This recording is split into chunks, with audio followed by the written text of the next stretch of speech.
RG Kar medical college और अस्पताल में एक महिला डॉक्टर के साथ बलात्कार और हत्या की जांच केंद्रीय जांच ब्यूरो ने पोस्टमार्टम रिपोर्ट और कोलकाता पुलिस की जब्ती सूची में गंभीर विरोधाभास पाए हैं।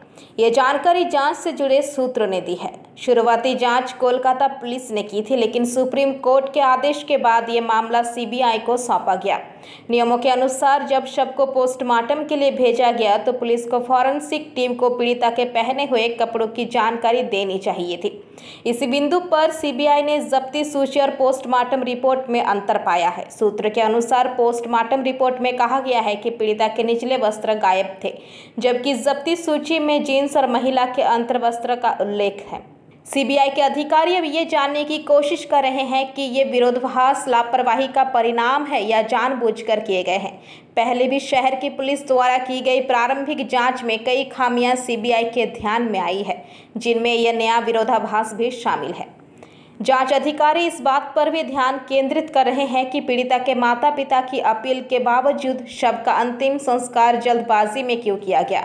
इसी मुद्दे को राज्यपाल सीबी आनंद बोस ने सोमवार रात जारी एक बयान में भी उठाया है।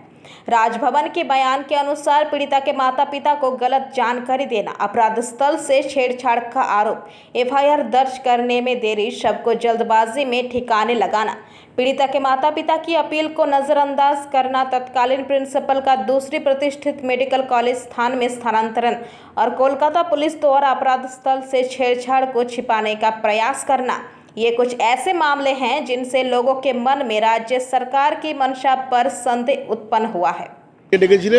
আমরা মিটিয়ে গিয়েছিলাম এবং আমরা বাদ থেকে সমস্ত ব্যাপারে এই ব্যাপারে যাবতীয় প্রয়োজনীয় সাহায্য করার অঙ্গীকার করেছি, কারণ আমরা মনে করি জুডিশিয়াল সিস্টেম হচ্ছে democracy one of the pillar.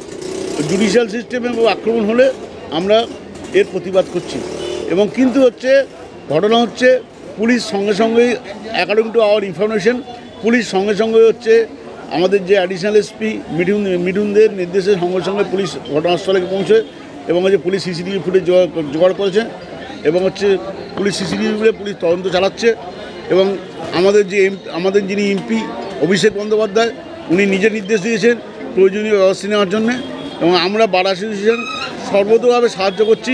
যদি কেউ অন্যায় করে থাকে তার বিরুদ্ধে আমরা প্রতিবাদ। বিচারকরা মিথ্যে অভিযোগ করছে। বিচারক মণ্ডলী যে অভিযোগ করেছেন সম্পূর্ণ কাল্পনিক এবং মিথ্যা। আবাসনে এরকম কোনো ঘটনা ঘটেনি। যে ঘটনাটা ঘটেছে আমরা পুলিশ প্রশাসনের কাছ থেকে জানতে পেরেছি যে আবাসনের বাইরে দাঁড়িয়ে থাকা কিছু লোকজন, কারণ আবাসনটা মাঠের মধ্যে নয়, আবাসনটা হচ্ছে রাস্তার ধারে এবং সেখান থেকে প্রচুর লোকজন দিনে অন্তত লক্ষ লক্ষ লোকজন যাতায়াত করেন, গাড়ি নিয়েও যাতায়াত করেন, মাস মুভমেন্ট করেন। হঠাৎ করে রাতের বেলা একটা ক্যামোফ্লেজ তৈরি করা হলো যে দুষ্কৃতি তাণ্ডব চলছে, এরকম কোনো ঘটনা ঘটেনি বা এরকম কোনো নিন্দনীয় ঘটনা যে পরিবেশন করা হচ্ছে এটা মিথ্যা। জাজ সাহেবের আবাসনে কি এরকম ঘটনা ঘটেনি বলছেন আপনারা? আমাদের যা এতটুকু যে খবর আমাদের কাছে এসেছে, আমরা যেটুকু four corner of the year থেকে আমরা জানতে পেরেছি যে পুলিশ তদন্ত করছে, এরকম কোনো ঘটনা আদৌ ঘটেনি। জজ সাহেব এমনটা কেন করতে চাইছে না, আপনারা কি মনে হয়? জজ সাহেবদের যে ভাবমূর্তি বা জজ সাহেবরা যেটা তুলে ধরতে চেয়েছে, যেমন আমার 158 বছরের বারকে কুলসিত করতে চাইছেন। আপনারা বারের তরফ থেকে কেন কি এক কারণে কি কারণে ওনারা করতে চাইছেন জানি না, আমি যেটুকু বুঝতে পারছি জাস্টিস এইরকম কোনো খবর নেই এখনো পর্যন্ত। আমরা এটা নিয়ে আপনারা কি বলছেন, কি করবেন? আমরা তীব্র এই জিনিসটা যারা করেছে পুলিশ তার তীব্র ধিক্কার জানাচ্ছি এবং পুলিশকে অনুরোধ করবো যারা যেসব যারা করেছে সিসিটিভি দেখে তাদের ইমিডিয়েট অ্যারেস্ট করা। জজ সাহেব আপনাদের কি বলেছে? ওনার যে ঘটনা ঘটেছে বলেছে যে রাত্রে এরকম ঘটনা ঘটেছে, উনি সিসিটিভিতে সব দেখেছেন, এরকম ঘটনা ঘটেছে, উনি নিজেও একটু নিরাপত্তাহীনতায় ভুগছেন। এইরকমভাবে যাদের আবাসনে যদি অ্যাটাক হয় তাহলে আমরাও নিরাপত্তাহীনতায় ভুগছি। জজ সাহেবরা যেখানে নিরাপত্তাহীনতায় ভুগছে, সেখানে আমরা যারা ডিফেন্সে প্র্যাকটিস করি, সরকার বিরোধী কেস করি, তাদের পক্ষেও তো কেস করা মুশকিল। কি নাম এবং super bureau report PVTV news.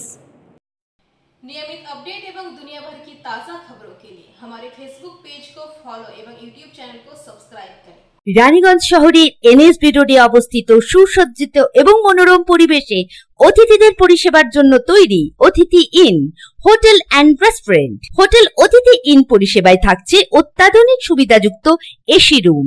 অতিথি ইনে পকেট ফ্রেন্ডলিতে আপনি পাবেন single and double bedroom. Festival সিজনে থাকছে স্পেশাল ডিসকাউন্ট। তাই উৎসবে অনুষ্ঠানের যে কোনো দিন পাশেই পাবেন হোটেল অতিথি in, metro plaza, NSB road, Raniganj, Muthoot finance building. যোগাযোগ করুন এই নাম্বারে 7872933666 এবং 9434133666।